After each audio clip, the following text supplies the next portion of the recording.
ওম নমঃ শিবায়। জানুয়ারি মাসের প্রথম সপ্তাহ মকর রাশি লগ্নে জাতক জাতিকাদের কিন্তু এই সময়টা বেশ কার্মিক টাইম একটা যাচ্ছে।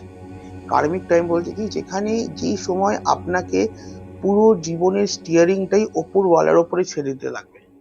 এখন কিন্তু আপনার সবকিছুই ওপরওয়ালার হাতে, কর্মার হাতে বলতে পারি আমি। এই সময়টা কিন্তু আপনি একটা অবাক করা একটা জিনিসপত্র নিজের জীবনে ঘটছে বা ঘটতে চলেছে এই সময়টায় মোস্টলি। আমি বলবো এই সময়টায় কিন্তু নিজের যে ইষ্টদেব আছে, সেখানে কিন্তু সেই ইষ্টদেবকে কিন্তু রোজ তার কিন্তু মিনিমাম 10 বার বা 11 বার, যে যতবার আপনার মনে হয়, কিন্তু রোজ তার নাম করুন। সপ্তাহে একটা দিন নিরামিষ খান, আর কোনো অবলা কোনো পশুকে কিছু একটু খাইয়ে দিন।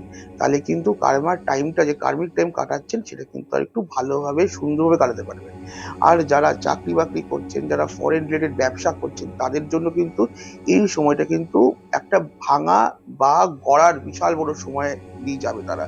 তাদের কিন্তু তারা ব্যবসায় কিন্তু একটা বিশাল বড় কিন্তু চেঞ্জ দেখতে পারবেন থ্রু ফরেন মানি, ফরেন কারেন্সি, ফরেনের একটা যোগাযোগ দিয়ে। আর অন্য কিছুর দিক থেকে কিন্তু এই সময় কিন্তু শরীরে কিন্তু খুব আলিশি আসবে এই সময়টায়। এই আলিশিটা কিন্তু থাকবে। তাই বলছি, নিজের কাজটা, নিজের কর্মটা করে যান। ভগবান ঠিক সবার খুব ভালো করবেন। ওম নমঃ শিবায়।